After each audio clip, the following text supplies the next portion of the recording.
ibadah kita, teduhkanlah hatimu, tenangkanlah pikiranmu, dan arahkanlah dirimu bagi Allah yang perkasa, tatkala engkau memasuki hadiratnya yang kudus.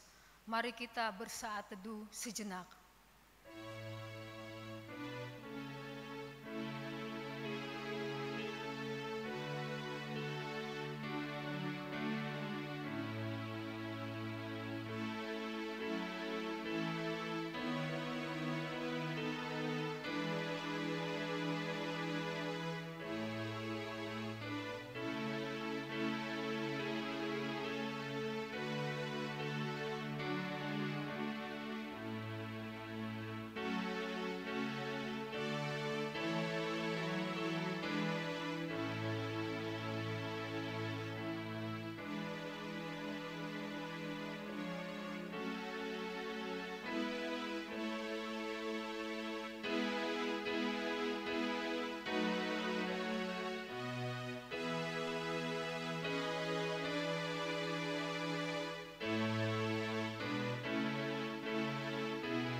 Amin.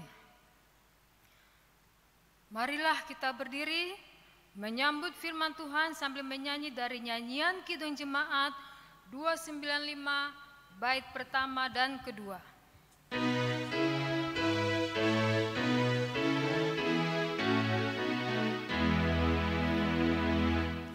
Andai ku punya banyak lidah dan punya suara yang besar, akan ku gubah nada indah dan ku menyanyi bergemar, memuji kasih Allahku yang dicurahkan padaku.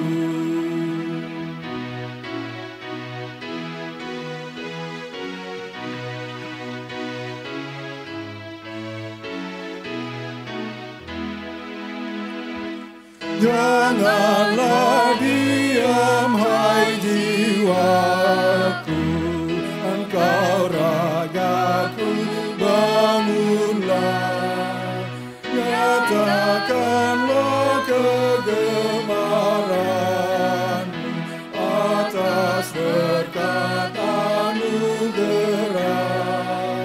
karena selama hidupku akan ku puji Allahku. Pertolongan kita adalah dalam nama Tuhan yang menjadikan langit dan bumi.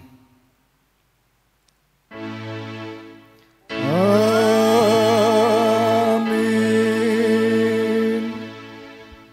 Saudara-saudara jemaat, mendasari kebaktian kita hari ini, firman Tuhan mengatakan seperti yang tertulis dalam 1 Korintus 9 ayat 16. Demikian firman Tuhan, jika aku memberitakan Injil, aku tidak mempunyai alasan untuk memegahkan diri, sebab itu adalah keharusan bagiku. Celakalah aku jika aku tidak memberitakan Injil. Amin. Kasih karunia dan damai sejahtera dari Allah Bapa kita dan dari Tuhan Yesus Kristus menyertai kamu. Amin. Kita aminkan bersama dengan menyanyi dari nyanyian Kidung Jemaat nomor 295 baitnya yang ketiga.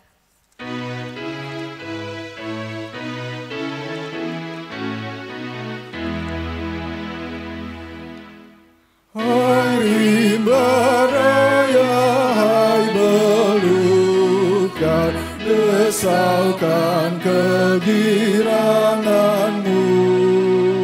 Hai marga satwa sekalian, marilah padu suaramu dengan gitaku yang gemar memuji Yang Maha Besar.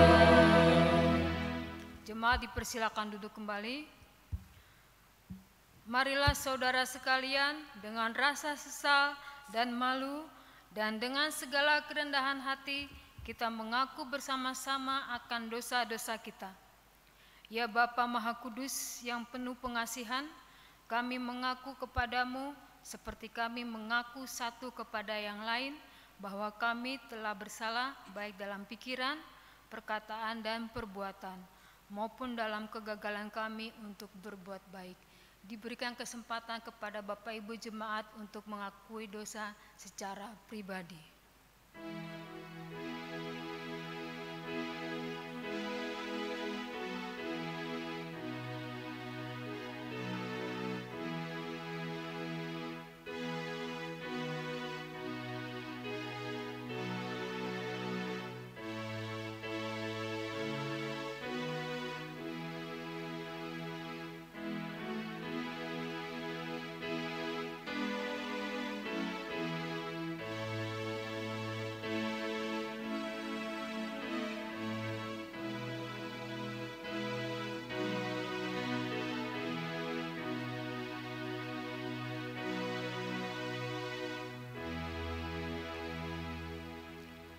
Segala kekurangan kami sebagai orang percaya, kelemahan iman dan ketidaksetiaan kami mengaku kepadamu.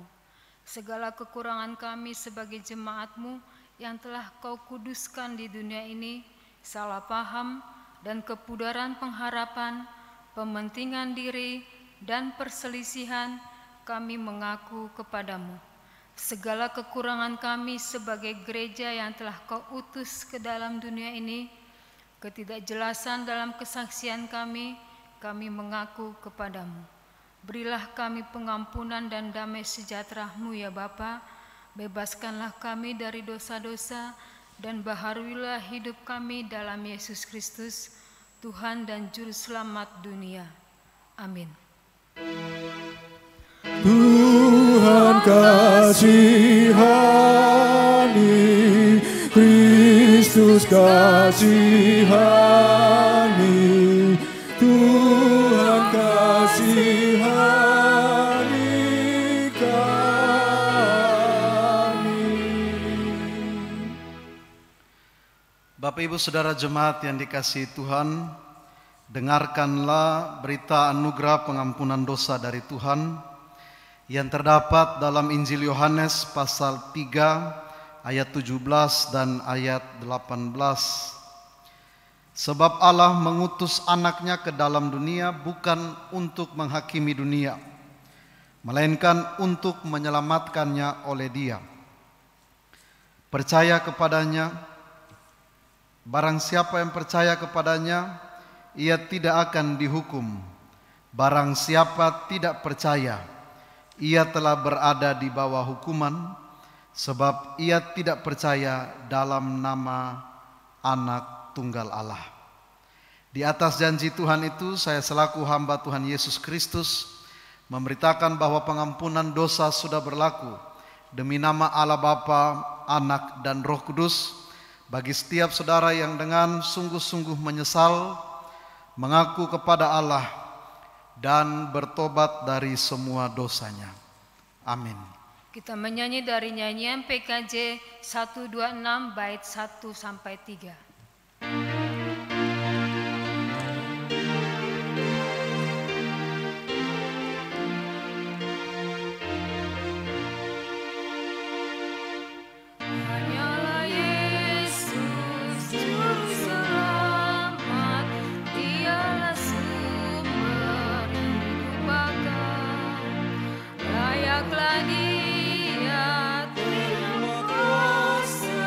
Puji dan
Sidang jemaat yang dikasihi Tuhan, marilah kita berdiri dan bersama-sama mendengarkan amanat hidup baru sebagaimana yang tertulis dalam 2 Korintus pasal 5 ayat 15. Dan Kristus telah mati untuk kita, untuk semua orang, supaya mereka yang hidup tidak lagi hidup untuk dirinya sendiri, tetapi untuk Dia yang telah mati dan telah dibangkitkan untuk mereka.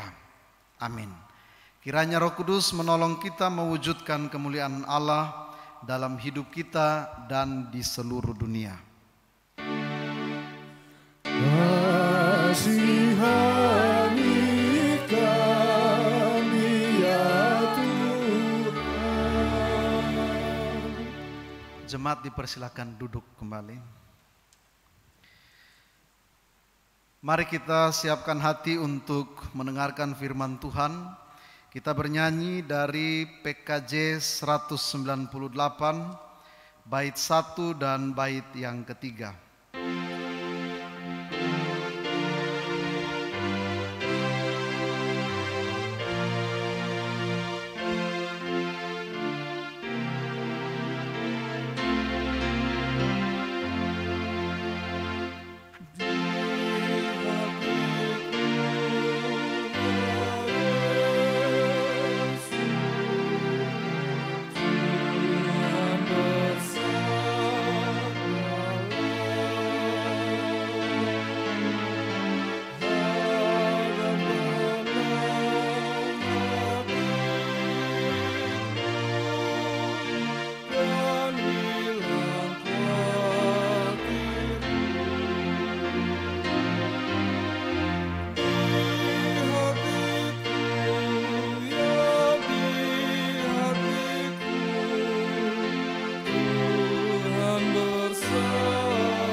Mari kita satu dalam doa sebelum membaca dan merenungkan firman Tuhan.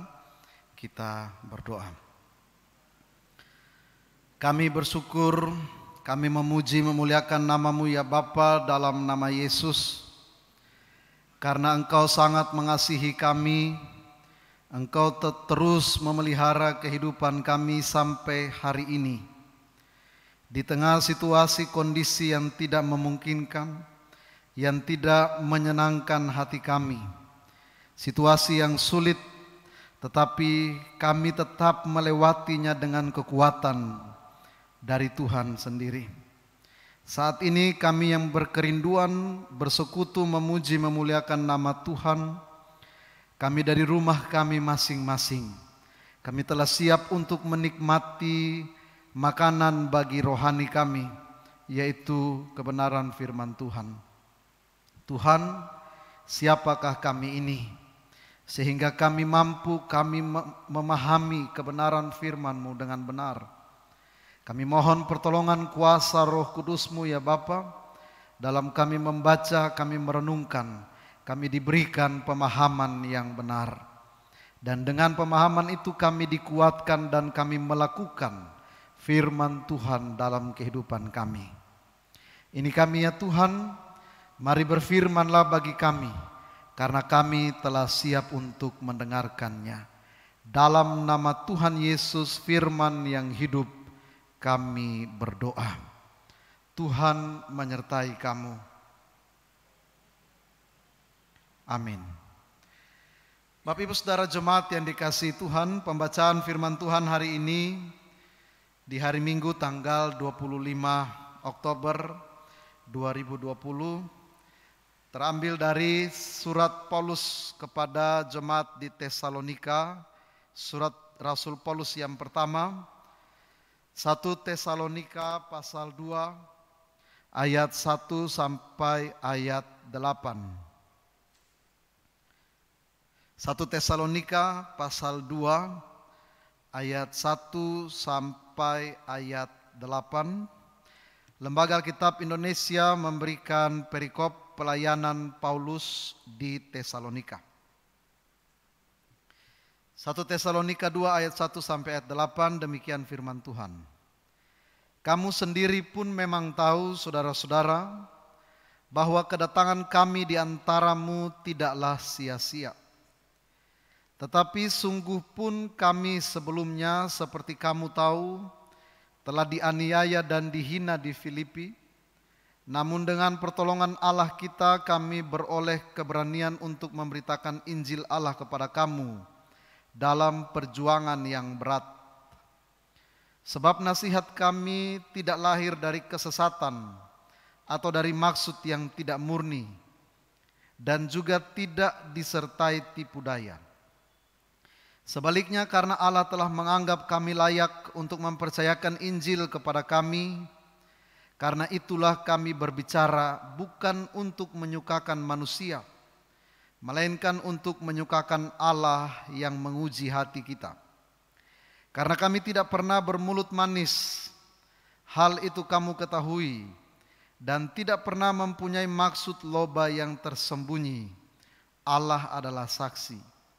Juga tidak pernah kami mencari pujian dari manusia, baik dari kamu maupun dari orang-orang lain, sekalipun kami dapat berbuat demikian sebagai rasul-rasul Kristus. Tetapi kami berlaku ramah di antara kamu sama seperti seorang ibu mengasuh dan merawati anaknya. Demikianlah kami dalam kasih sayang yang besar akan kamu, bukan saja rela membagi Injil Allah dengan kamu, tetapi juga hidup kami sendiri dengan kamu, karena kamu telah kami kasihi. Demikianlah firman Tuhan, dimuliakanlah Allah Bapa, Anak, dan Roh Kudus, ketiga yang esa.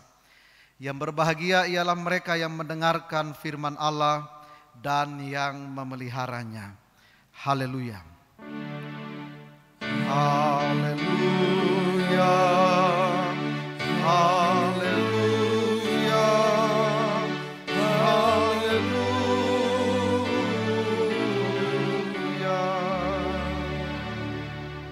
Salam, Bapak Ibu Saudara jemaat yang dikasihi dalam nama Tuhan Yesus Kristus. Hari ini tema yang diberikan kepada kita untuk kita renungkan bersama adalah pekabaran Injil menolak motivasi yang tidak murni. Motivasi adalah sesuatu yang menggerakkan seseorang untuk mengerjakan sesuatu. Motivasi adalah latar belakang seseorang ketika dia terjun dalam satu peristiwa, dalam satu rentetan pekerjaan, atau dalam satu tanggung jawab yang besar yang diberikan kepada seseorang. Biasanya motivasi ini muncul dari tujuan. Ketika saya mau masuk dalam satu pekerjaan, maka yang dipertanyakan pertama adalah tujuan saya dalam bekerja itu apa? Motivasi, sehingga ada motivasi untuk memberikan kekuatan bagi saya, sehingga saya kuat dalam mengerjakan pekerjaan yang akan saya kerjakan.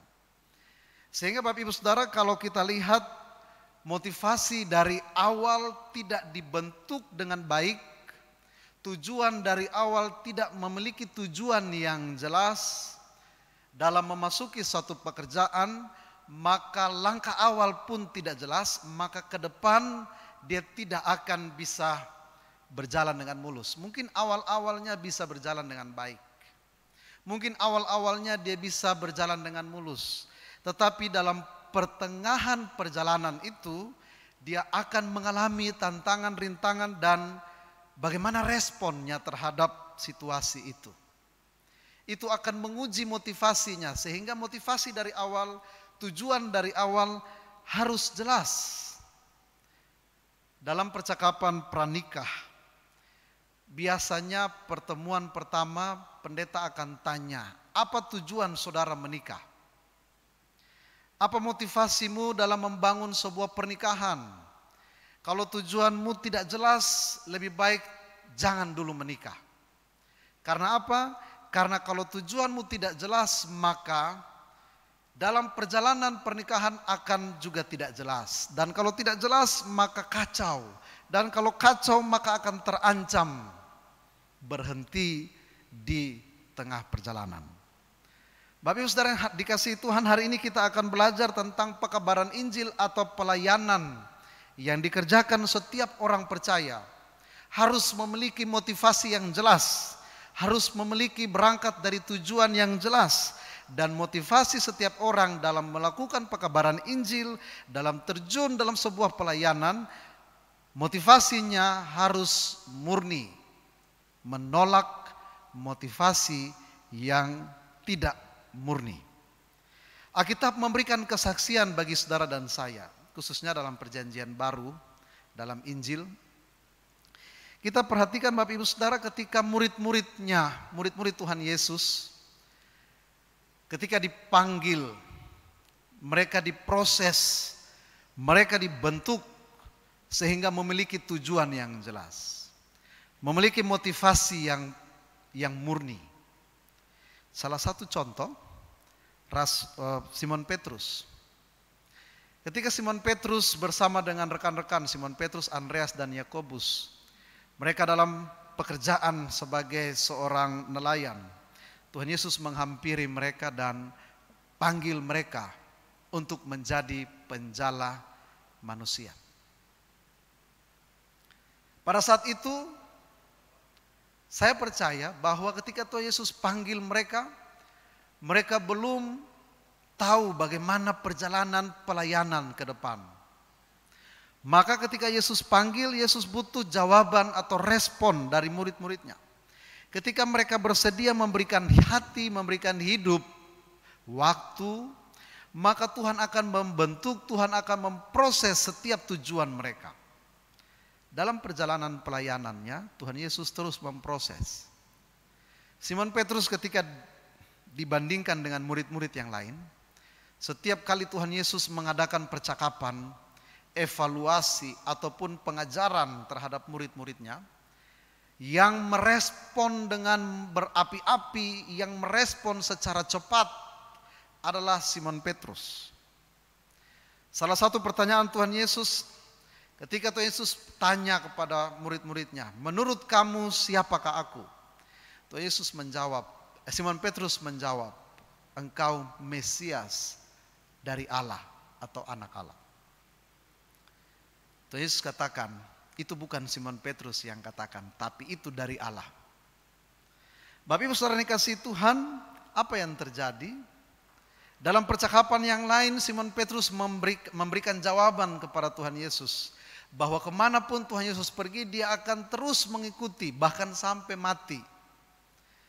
Tuhan Yesus katakan, sebelum ayam berkokok, engkau sudah menyangkal aku 3 kali.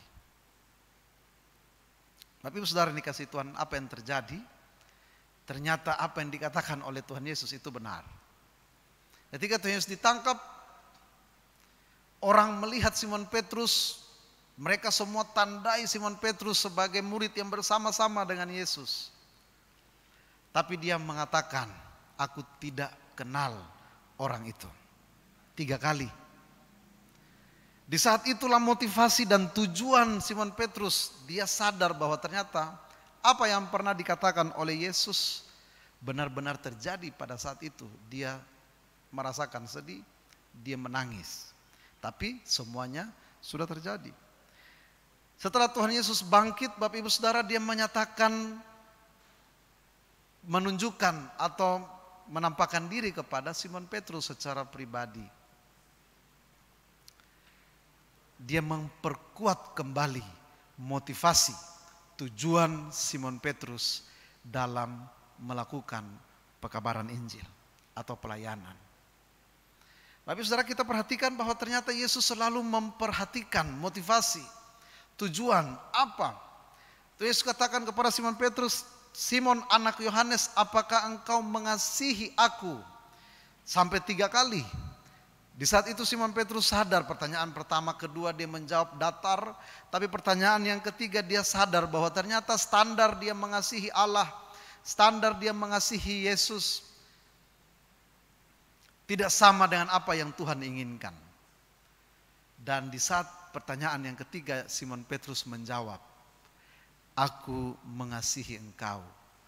Mengasihi dengan kasih agape. Kasih yang sekalipun, walaupun. Nah, di saat itulah motivasi Simon Petrus kembali diubahkan. Tujuan dia untuk melayani, melakukan pekabaran Injil diubahkan oleh Yesus. Dan hasilnya Simon Petrus memberikan hidupnya untuk pekabaran Injil, bahkan sampai mengakhiri kehidupannya dengan disalib secara terbalik. Kepala di bawah, kaki di atas. Bapak Ibu Saudara yang dikasihi Tuhan, bagaimana dengan saudara dan saya hari ini? Ketika hari ini kita baca kebenaran firman Tuhan 1 Tesalonika, Paulus menulis surat kepada jemaat binaannya di Tesalonika. Paulus tidak lama ada di Tesalonika. Sebelum di Tesalonika, Paulus ada di Filipi. Di Filipi Paulus mengalami banyak penderitaan, banyak tantangan yang Paulus alami. Di dalam bacaan kita, ayatnya yang kedua, Paulus katakan kepada jemaat di Tesalonika begini, tetapi sungguh pun kami sebelumnya seperti kamu tahu telah dianiaya dan dihina di Filipi. Namun dengan pertolongan Allah kita kami beroleh keberanian untuk memberitakan Injil Allah kepada kamu dalam perjuangan yang berat. Paulus di Filipi mengalami hinaan dan penganiayaan. Dan dia katakan bahwa di Filipi itu dia memberitakan Injil dalam perjuangan yang berat. Dalam pekabaran Injil, dalam pelayanan Bapak Ibu Saudara, motivasi kita akan teruji ketika kita mengalami tantangan. Ketika kita mengalami masalah, pergumulan. Biasanya tujuan itu, motivasi kita akan teruji. Dan kita kembali mengevaluasi motivasi saya apa. Ketika saya memutuskan untuk bekerja, namun dalam pekerjaan itu ada banyak hal yang saya hadapi, tantangan yang saya hadapi, saya akan kembali ke dalam hati saya, dalam pikiran saya, dan saya akan renungkan tujuan saya apa, motivasi saya apa dalam saya bekerja. Ketika saya mengambil keputusan komitmen untuk melayani, maka ketika dalam pelayanan ada mengalami tantangan dan pergumulan dan masalah, maka saya kembali mengevaluasi diri saya, mengevaluasi setiap pelayanan saya. Apakah motivasi saya dalam melayani Tuhan? Apakah tujuan saya dalam mengambil sebuah komitmen melayani Tuhan itu sungguh-sungguh murni? Rasul Paulus ketika dia di Filipi, dia mengalami penganiayaan dan hinaan, tetapi dia tetap memberitakan Injil dalam perjuangan yang berat. Bahkan dikatakan dia sempat di dalam ayatnya yang ke-5 dan seterusnya, Paulus ternyata mengalami begitu banyak hal. Ada orang yang suka bermulut manis, ada orang yang suka di depannya berkata lain tapi di belakangnya karena ada motivasi, ada tujuan tertentu. Orang bilang ada udang di balik batu, ada U di balik B, ada udang di balik bakwan dan seterusnya. Ya kan? Ada orang yang muncul dari penyesatan-penyesatan tapi kemudian mereka bertujuan untuk menyukakan hati manusia supaya mendapatkan keuntungan yang besar dalam pelayanan mereka. Mereka sebenarnya hanya mau menyesatkan orang-orang itu, tapi untuk menyukakan hati mereka hanya memberitakan hal-hal yang menyenangkan hati, menyenangkan telinga. Ketika ada datang teguran, ketika ada datang nasihat, ketika ada datang hal-hal yang mungkin pahit didengar, mereka tutupi itu. Karena apa? Karena takut kehilangan nama, kehilangan pemasukan, kehilangan banyak hal, namun mereka mulai melakukan hal-hal penyesatan itu, membelokkan kebenaran firman Tuhan. Tapi Paulus katakan, kami tidak bermulut manis, kami tidak menyukakan hati manusia, kami tidak mengambil keuntungan puji-pujian, kami tidak mau terkenal. Dalam pelayanan Paulus tidak mau dia menonjolkan dirinya supaya orang tahu dia. Oh, dia Rasul Paulus, dia lebih hebat dari Yesus. Paulus tidak mau menonjolkan dirinya supaya dia dipuji oleh orang. Karena puji-pujian manusia dianggap sebagai hal yang hanya sementara. Buat apa dipuji manusia tetapi di hadapan Allah kita tidak layak. Tuhan katakan jangan hanya mencari puji-pujian dunia, tapi carilah puji-pujian yang kekal. Bapak Ibu Saudara, ketika murid-muridnya mengusir setan, murid-muridnya melakukan mujizat, lalu datang melapor kepada Yesus. Yesus mengutus murid-muridnya, lalu mereka melakukan banyak hal. Mereka lapor, oh kami melakukan banyak hal begini-begini. Tuhan Yesus katakan apa? Jangan bersuka cita karena kamu melakukan banyak hal itu, tapi bersuka citalah karena namamu tercatat di sorga. Bapak Ibu Saudara yang dikasihi Tuhan, apa motivasi kita? Dalam perumpamaan tentang akhir zaman pun Tuhan Yesus katakan, ada orang yang menyerukan bersaksi tentang nama Tuhan, tapi ketika Tuhan Yesus datang kedua kali, Tuhan bilang, enyah engkau. Dia bilang, loh Tuhan, aku bersaksi demi namamu, aku memberitakan Injil demi namamu. Maka Rasul Paulus katakan, aku menjaga diriku, mengawasi ajaran-ajaranku, supaya ketika aku mengajarkan kebenaran firman Tuhan, memberitakan Injil, jangan sampai aku ditolak, bukan ditolak oleh manusia. Karena kalau ditolak oleh manusia, menurut Paulus itu hal yang biasa. Tidak dipuji oleh manusia itu menurut Paulus hal yang biasa. Tidak mendapat nama di depan manusia menurut Paulus itu hal yang biasa. Tapi kalau ditolak oleh Allah, tapi kalau tidak diterima oleh Allah, itu hal yang celaka bagi Paulus. Karena motivasi Paulus bukan untuk menyukakan hati manusia. Dia mungkin sudah biasa ditolak di mana-mana. Tapi dia menjaga jangan sampai saya ditolak oleh Allah. Berarti motivasi Paulus adalah motivasi yang murni. Bagaimana dengan Bapak Ibu, Saudara dan saya? Apakah kita saat ini masih mau menyukakan hati manusia? Saya mencatat ada beberapa hal yang ketika saya mencari dalam perenungan bagian ini, motivasi-motivasi ini, saya mencatat ada beberapa hal. Yang pertama, jika motivasi kita ingin berkuasa, ingin memiliki kekuasaan di dalam pelayanan, maka ketika kita tidak mendapatkan kekuasaan itu, kita tidak mendapatkan apa yang kita mau itu, maka kita akan tinggalkan pelayanan. Ada orang yang masuk dalam suatu pelayanan, dia berniat untuk menguasai, mendapatkan kekuasaan, mendapatkan nama, mendapatkan ketenaran. Namun ketika dia tidak mendapatkan itu, dia mulai kecewa dan akhirnya dia tinggalkan pelayanan. Motivasinya perlu dicek.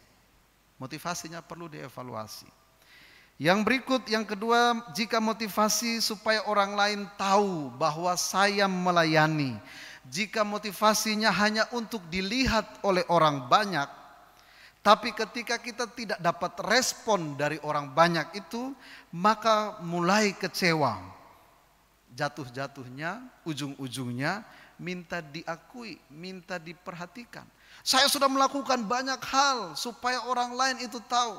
Tapi ketika orang lain respon biasa-biasa aja. Orang lain bahkan tidak merespon.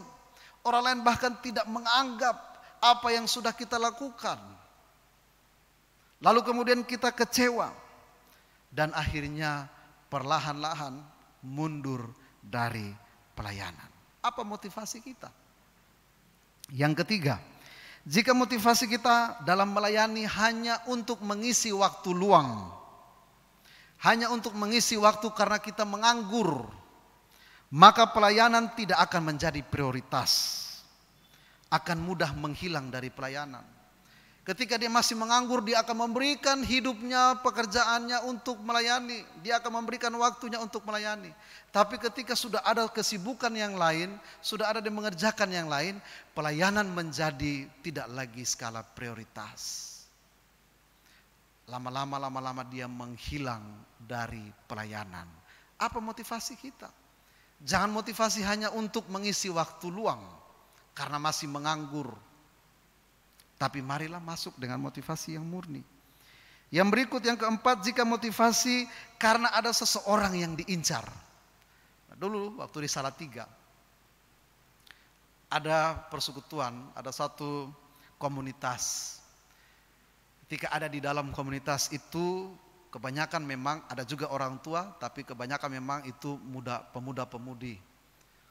Lalu biasa namanya pemuda-pemudi ya, melihat lawan jenis lalu, wah ada cewek cantik di sana. Yuk kita ke sana yuk, ayo. Yuk kita ke sana, ada cowok ganteng di sana loh. Wah banyak, melimpah-limpah di sana.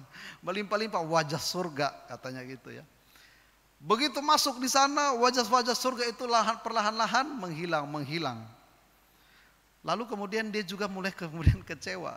Dilihat tidak ada lagi wajah-wajah surga itu. Tidak ada lagi yang tampan-tampan, tidak lagi yang ganteng-ganteng itu. Lalu dia pun perlahan-lahan mundur dari pelayanan. Kehilangan semangat. Apa motivasinya?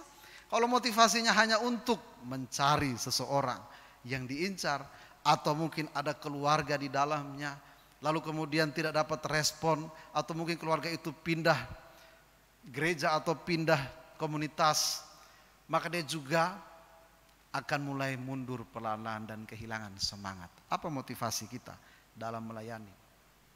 Yang berikut, jika motivasi hanya karena terpaksa memenuhi permintaan orang yang kita kasihi. Mungkin kita menjaga perasaan orang yang mungkin datang. Pendeta datang dan minta ayo melayani yuk. Dia menjaga perasaan pendeta supaya pendeta ini jangan tersinggung. Ya, dia terpaksa akhirnya. Atau mungkin dipaksa, mungkin didorong. Maka ketika dia dalam pelayanan, dia tidak akan totalitas. Ketika dia menghadapi tantangan, maka dia tidak akan mengeluarkan setiap hal yang sebenarnya dia mampu, yang sebenarnya dia punya talenta di dalamnya. Tapi karena dia terpaksa, karena diminta, karena untuk menyenangkan orang yang memintanya, maka dia bilang, kan saya hanya diminta, waktu itu saya dipaksa. Karena saya dipaksa ya udah saya masuk aja. Jadi dia tidak totalitas. Apa motivasi kita? Yang berikut, yang terakhir, jika motivasi karena uang. Nah ini, hati-hati Bapak Ibu Saudara. Jika motivasi kita hanya karena uang dalam melayani Tuhan, lalu kemudian yang kita terima ternyata tidak sebanding dengan apa yang kita inginkan, dengan apa yang kita kerjakan, maka kita akan banyak menuntut. Lama-lama kalau tidak sesuai dengan apa yang kita tuntut, maka lama-lama kita akan menghilang, pergi meninggalkan pelayanan. Bapak Ibu Saudara dikasihi Tuhan, lalu menjadi pertanyaan bagi kita, apa motivasi yang seharusnya, yang murni, yang harusnya muncul dalam kita terjun dalam sebuah pelayanan, dalam pekerjaan Tuhan. Yang perlu kita ingat bersama Bapak Ibu, yang pertama, Setiap apa yang kita kerjakan, baik itu pelayanan dalam gereja, baik itu pelayanan di luar gereja, baik itu pelayanan dimanapun, Kolose 3:23 katakan, apapun yang kamu lakukan bukan untuk manusia, tapi untuk Tuhan.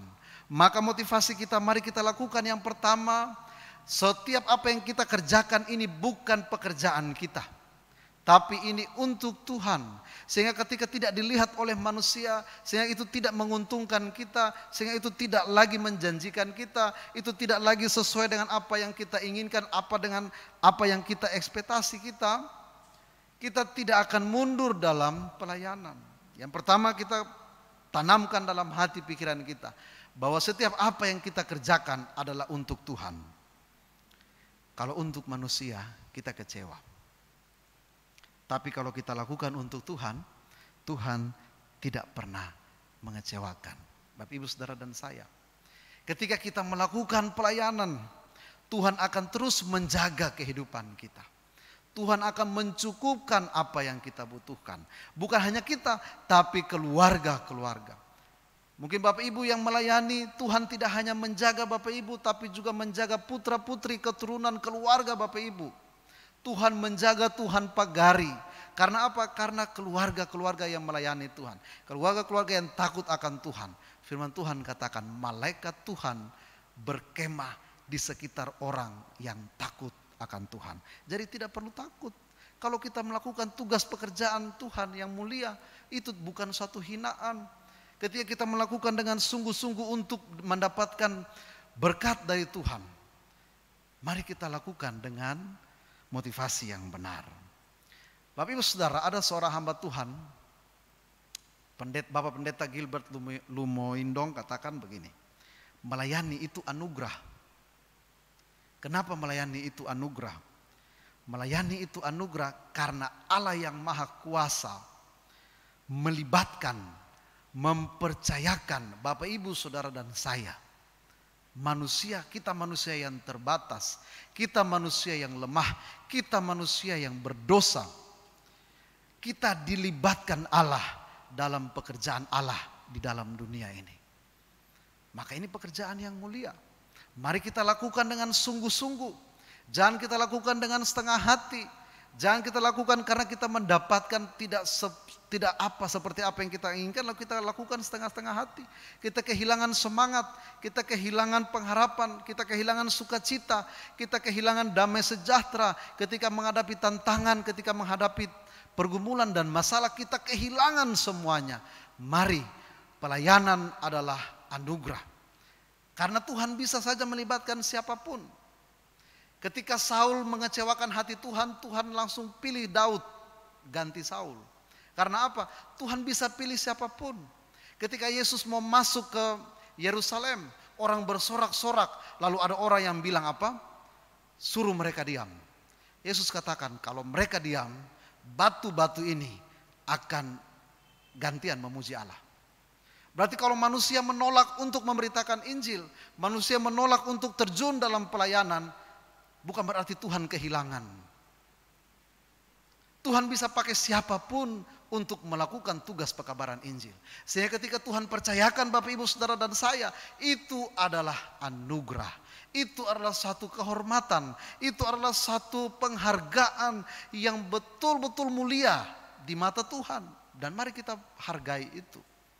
Jangan kita permainkan kepercayaan yang Tuhan berikan bagi Bapak, Ibu, Saudara dan saya.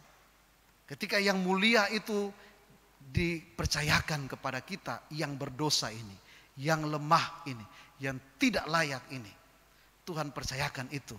Mari kita hargai kepercayaan yang Tuhan berikan bagi saudara dan saya.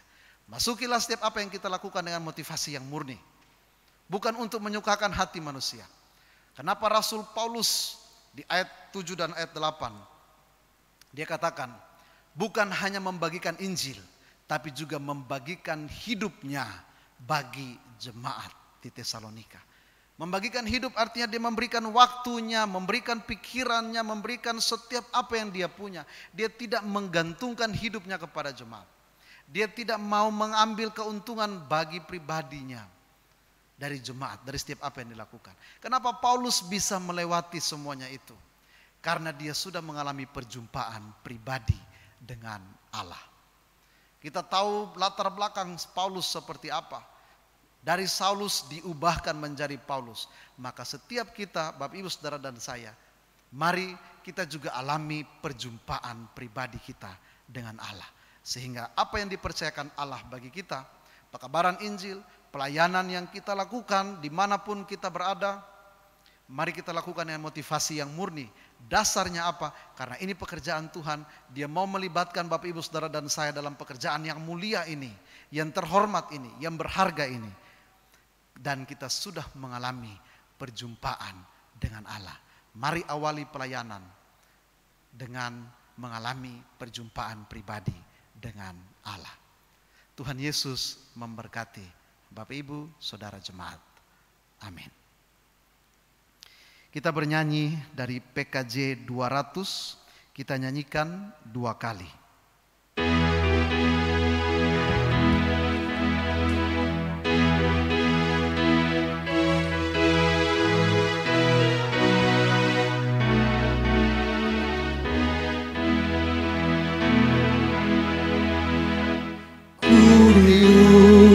Banyak satu berserah kepada Yesus. Ku diubahnya hingga jadi baru dan menjadi miliknya. Kegemaranlah mata lenyap dan yang baru lebih berkenan. Ku diubahnya satu berserah dan menjadi miliknya.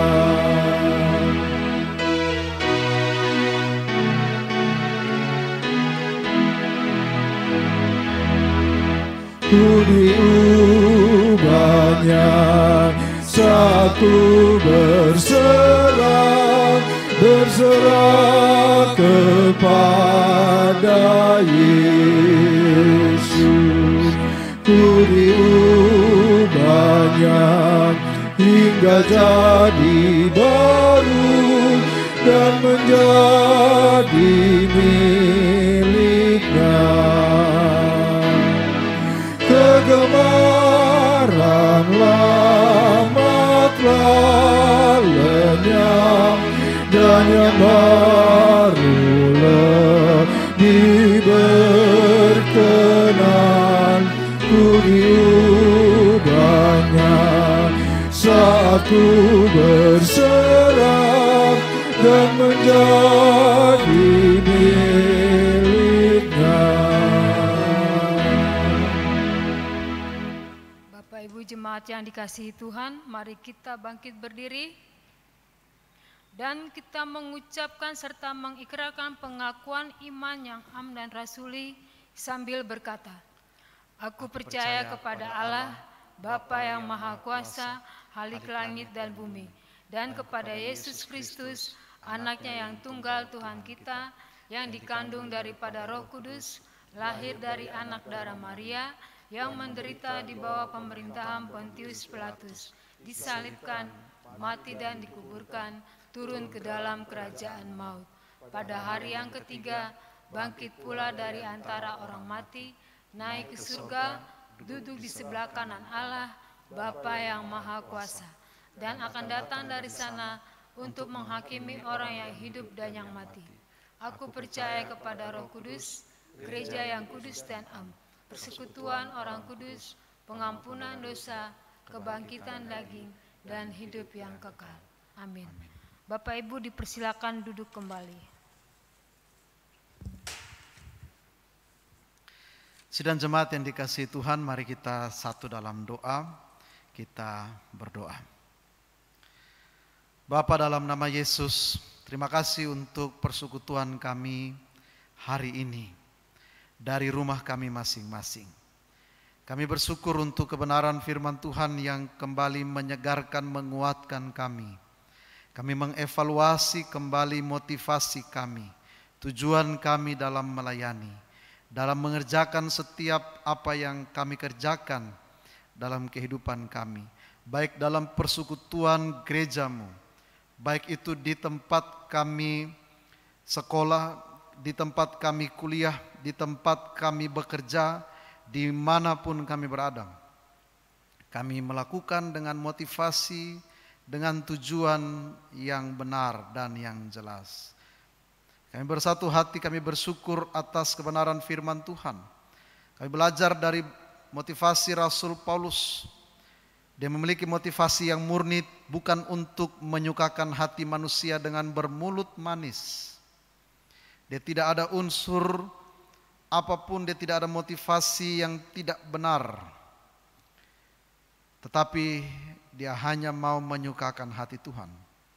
Karena dia sudah mengalami perjumpaan dengan Tuhan Yesus secara pribadi, maka dia total memberikan hidupnya untuk pekerjaan Tuhan. Bahkan dia tidak hanya memberitakan Injil, membagikan Injil, tetapi juga dia membagikan hidupnya, waktu, pikiran, tenaga untuk pekerjaan Tuhan. Terima kasih ya Tuhan untuk kebenaran firman-Mu. Tolong kami di dalam kehidupan kami, dalam pekerjaan kami, dalam pelayanan kami, di dalam panggilan kami, sebagai apapun kami, siapapun kami, sebagai pendeta, penatua, diaken, pengurus komisi, bahkan siapapun, jemaat Tuhan. Kami semua yang mengabarkan Injil dimanapun kami berada, kami melakukan semuanya itu karena pekerjaan ini adalah pekerjaan Tuhan, bukan pekerjaan manusia. Maka kami hanya menyukakan hati Tuhan, bukan menyukakan hati manusia. Bapa, tolong kami dengan kuasa Roh Kudus-Mu, agar setiap pergumulan, setiap masalah, setiap hal tantangan yang kami hadapi, kami alami dalam kehidupan kami, tidak membuat kami kemudian mundur dalam pelayanan kami, tidak kemudian membuat kami kehilangan semangat dalam kehidupan kami, tidak membuat kami kehilangan pengharapan dalam setiap apa yang kami kerjakan dalam kehidupan kami. Karena motivasi kami untuk menyukakan hati Tuhan. Apa yang kami kerjakan hanya untuk kemuliaan nama Tuhan. Berkati kami ya Tuhan, agar kami mampu untuk melakukan apa yang Tuhan kehendaki dalam kehidupan kami. Kuasa Roh Kudus-Mu yang menuntun kami sebagai pendeta, sebagai penatua, sebagai diaken, pengurus komisi, sebagai jemaat Tuhan, sebagai orang-orang percaya yang sudah dipanggil Tuhan, diselamatkan, ditebus, dilayakkan, dipulihkan. Kami melakukan tugas pekabaran Injil dengan motivasi yang murni, motivasi yang benar.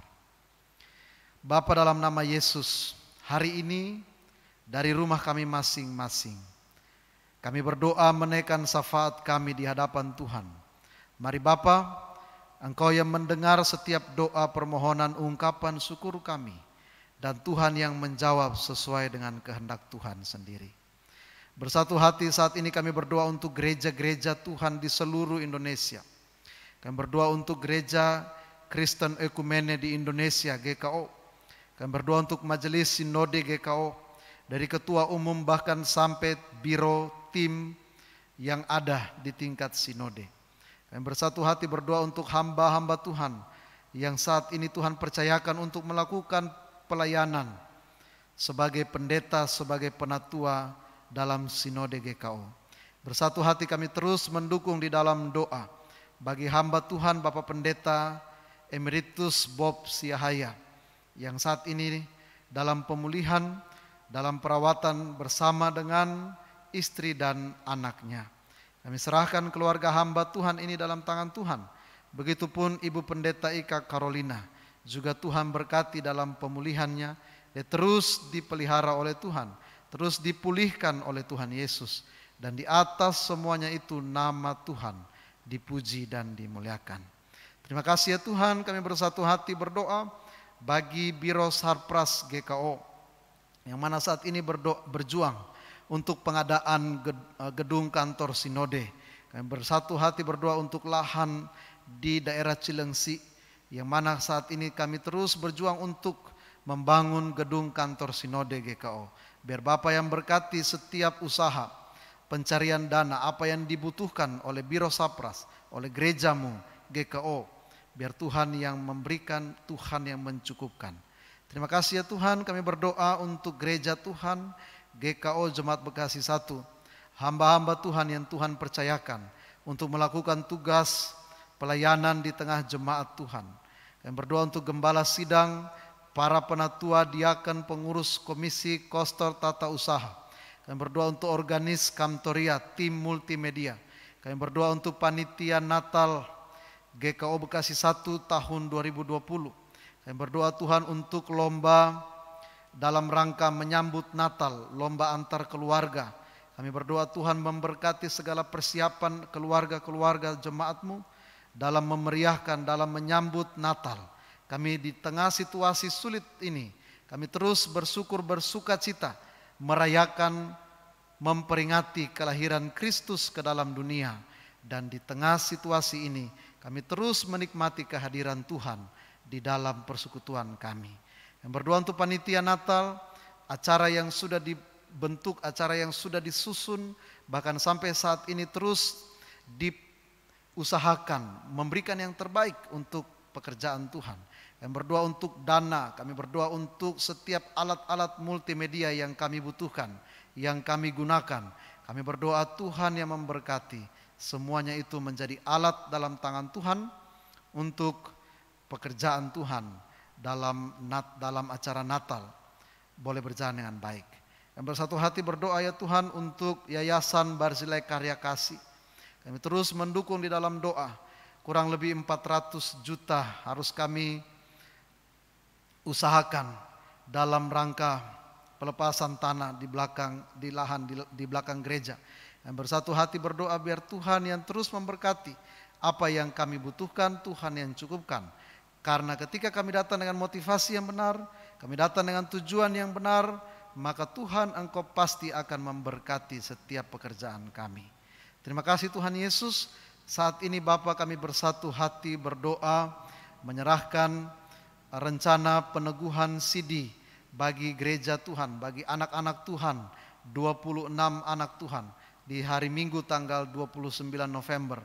Yang berdoa kami serahkan rencana ini dalam tangan Tuhan, Bapa yang berkati dalam segala persiapan kami, supaya ini boleh terwujud, boleh terlaksana sesuai dengan kehendak Tuhan. Kami berdoa untuk HUT ulang tahun Komisi Pemuda GKO Bekasi 1 pada tanggal 31 Oktober secara online. Kami berdoa Tuhan juga memberkati dalam segala persiapan. Kami berdoa Tuhan untuk ibadah secara fisik atau ibadah tatap muka pada hari Minggu depan tanggal 1 November 2020. Bapa yang memberkati rencana ini supaya ini boleh terlaksana. Kami diberikan kesehatan, kekuatan, hikmat agar kami tetap beribadah dengan sukacita dalam keadaan yang sehat, dan di atas semuanya itu nama Tuhan yang dimuliakan. Terima kasih Tuhan, kami bersatu hati berdoa bagi jemaat Tuhan yang saat ini dalam keadaan sakit, baik di rumah maupun dalam perawatan di rumah sakit.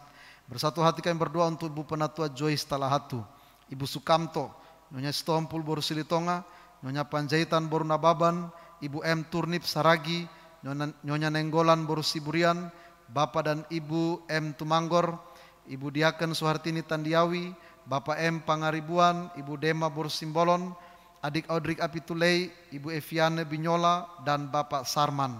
Kami juga berdoa untuk Bapak Diaken HM Hutapea yang saat ini dirawat di Rumah Sakit Primaya Bekasi. Tuhan ulurkan tangan kasih-Mu menjamah dan memulihkan kesehatan jasmani tubuh dari jemaat Tuhan. Yang bersatu hati berdoa untuk keluarga Koroh, keluarga Bapak dan Ibu Jo Koroh, yang mana beberapa hari yang lalu, hari Selasa 20 Oktober, Tuhan berkenan memanggil kembali almarhum Bapak Fritz Koroh dan telah dimakamkan di TPU Mangunjaya. Keluarga yang berduka cita, Tuhan yang menghibur, Tuhan yang memberikan kekuatan bagi kehidupan gereja-Mu. Kami bersatu hati berdoa untuk jemaat Tuhan yang dalam minggu ini Tuhan tambahkan 1 tahun perjalanan kehidupan pribadi jemaat Tuhan. Kami bersatu hati berdoa untuk saudara Zevanya Simanjuntak, Bapak Edison Napitupulu, Ibu Rosmina Borusitorus, Ibu Derisma Boruhutajulu, Bapak Hotman Gea, Ibu Hantus Sianturi, Ibu Lasma Purba, Bapak Awi Poltak Stompul, Bapak Panungkunan Sitanggang, Bapak Penatua Hengki Soputan, Bapak Adlin Romeo Sianturi, Bapak Tumpal Lumban Siantar, dan Ibu Riris Nurlina Lumban Tobing. Tuhan Yesus, Engkau berkenan mendengar ungkapan syukur dari jemaat Tuhan, menerima ungkapan syukur berupa persembahan hidup mereka yang mereka persembahkan kepada Tuhan sebagai ibadah yang kudus dan yang berkenan kepada Allah. Terima kasih ya Tuhan, kami semua dari rumah kami masing-masing, kami berdoa secara pribadi, kami berdoa untuk seisi rumah kami berdoa untuk suami, istri, orang tua, anak, menantu, cucu, baik yang dekat maupun yang jauh. Mereka yang harus jauh dari kami karena pendidikan, karena pekerjaan. Kami berdoa Tuhan yang terus menyertai kehidupan keluarga kami. Kami bersatu hati berdoa ya Tuhan untuk setiap gereja Tuhan, jemaat-Mu yang kehilangan pekerjaan akibat dampak dari pandemi virus corona ini. Kami berdoa Tuhan mereka yang terus berjuang di tengah-tengah situasi sulit ini untuk perekonomian gereja-Mu. Kami terus memohon kemurahan Tuhan, Bapa yang memberkati setiap usaha di dalam jemaat Tuhan. Baik itu usaha catering, baik itu usaha jual beli perabot rumah tangga, baik itu usaha laundry, usaha-usaha jemaat Tuhan. Tuhan memberkati usaha bengkel sekalipun. Kami berdoa Tuhan memberkati setiap pekerjaan jemaat Tuhan. Bahkan jemaat Tuhan yang bekerja sebagai tukang cuci di rumah-rumah untuk membela kehidupan rumah tangga mereka. Kami berdoa Tuhan memberkati setiap usaha, setiap pekerjaan dari gereja Tuhan. Sehingga jemaat-Mu terus dipelihara oleh cinta Tuhan, oleh kasih sayang Tuhan. Di tengah situasi sulit ini kami tetap bangkit, kami tetap berpengharapan di dalam Tuhan. Terima kasih Tuhan Yesus, kami berdoa untuk pemimpin bangsa ini. Kami berdoa untuk presiden, wakil presiden. Begitu banyak hal yang tantangan yang dialami, yang dihadapi oleh presiden dan wakil presiden. Kami berdoa Tuhan yang memberi kekuatan, Tuhan beri kesehatan, Tuhan beri hikmat bagi pemimpin bangsa ini dalam mengatasi persoalan, pergumulan bangsa ini. Tuhan yang memberi hikmat, sehingga dengan hikmat Tuhan mereka boleh membawa kami keluar dari setiap persoalan bangsa ini. Begitupun pemimpin kota Bekasi, Bapak beri hikmat sehingga dengan hikmat Tuhan setiap keputusan yang diambil itu mendatangkan berkat bagi kami semua warga kota Bekasi ini. Terima kasih Tuhan, ini kami ya Bapa, ini seruan doa ungkapan syukur kami. Di atas semuanya ini hanya kehendak Tuhan yang jadi, bukan kehendak kami. Kami datang padamu berimankan satu Tuhan kami, Tuhan Yesus Kristus, Tuhan Juru Selamat penebus hidup kami, dan yang sudah mengajarkan kami berdoa Bapa kami. Bapa kami yang di sorga, dikuduskanlah namamu, datanglah kerajaan-Mu, jadilah kehendak-Mu di bumi seperti di sorga. Berikanlah kami pada hari ini makanan kami yang secukupnya, dan ampunilah kami akan kesalahan kami, seperti kami juga mengampuni orang yang bersalah pada kami. Dan jangan membawa kami ke dalam pencobaan, tetapi lepaskanlah kami daripada yang jahat. Karena Engkau yang punya kerajaan dan kuasa dan kemuliaan sampai selama-lamanya. Amin.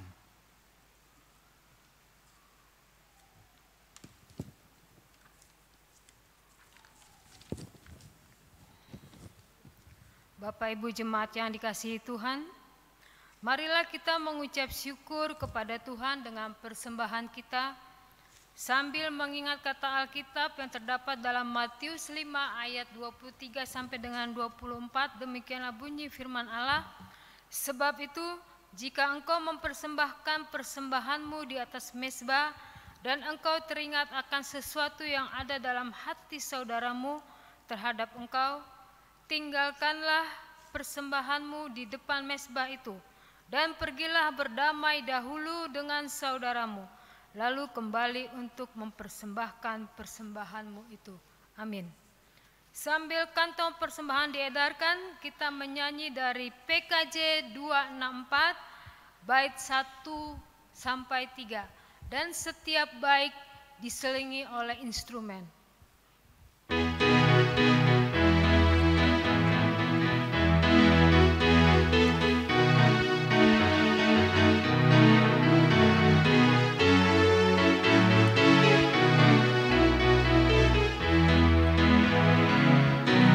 Apalah arti ibadahmu kepada Tuhan bila tiada rela sujud dan syukur? Apalah arti ibadahmu kepada Tuhan bila tiada hati tulus dan syukur?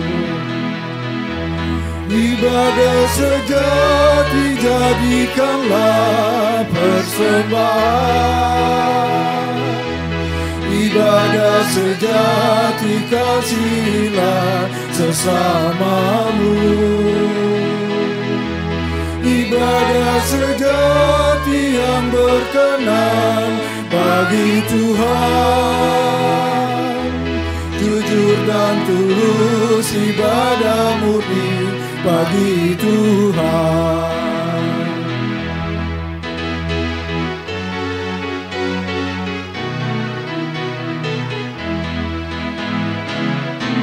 Marilah ikut melayani orang berkeluh, agar iman tetap kuat serta teguh. Itulah tugas pelayanan juga panggilan, persembahan yang berkenan bagi Tuhan. Ibadah sejati jadikanlah persembahan, ibadah sejati kasihilah sesamamu. Ibadah sejati yang berkenan bagi Tuhan, jujur dan tulus ibadah murni bagi Tuhan.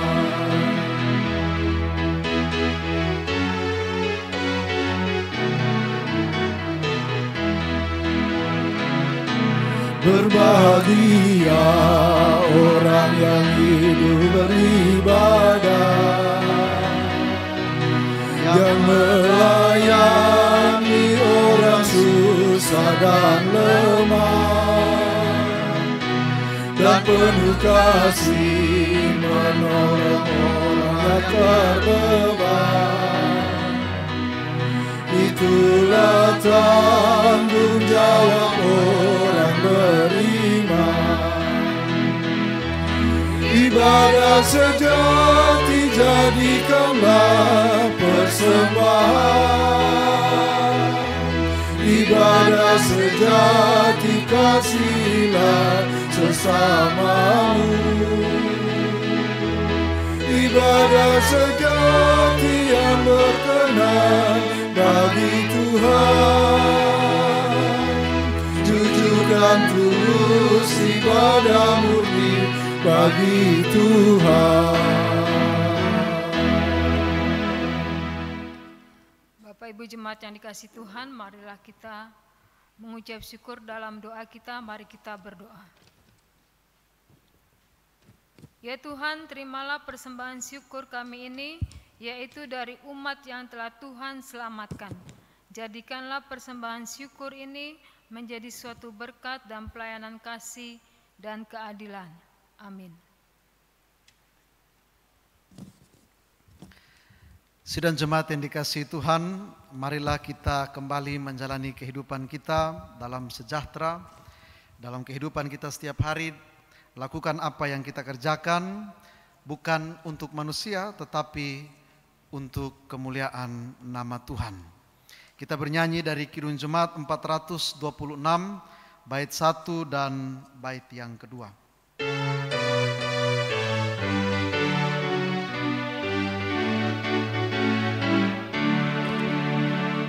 Kita harus membawa berita pada dunia dalam Tuhan tentang kebenaran dan kasih dan damai yang menetap, dan damai yang menetap. Karena gelap jadi remang pagi dan remang jadi siang terang. Kuasa Kristus kan nyatalah, damai dan cemerlang.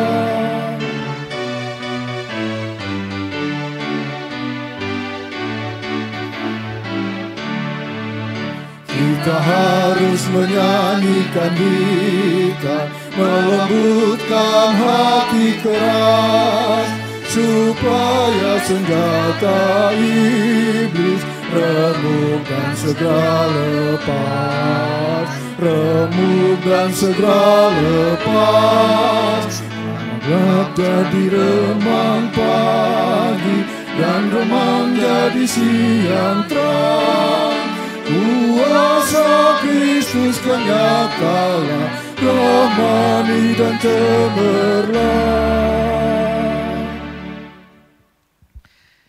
Sidang jemaat yang dikasihi Tuhan, arahkanlah hati dan pikiranmu kepada Tuhan, serta terimalah berkat dari Tuhan. Tuhan memberkati engkau dan melindungi engkau. Tuhan menyinari engkau dengan wajah-Nya dan memberi engkau kasih karunia.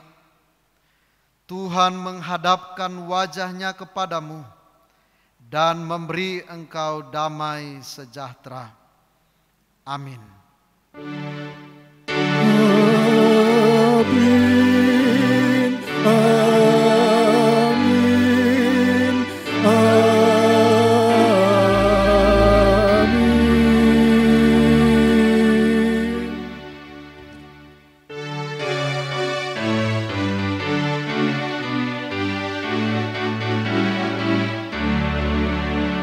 Kita harus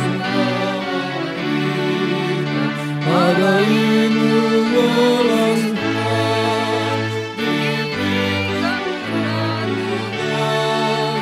diberikan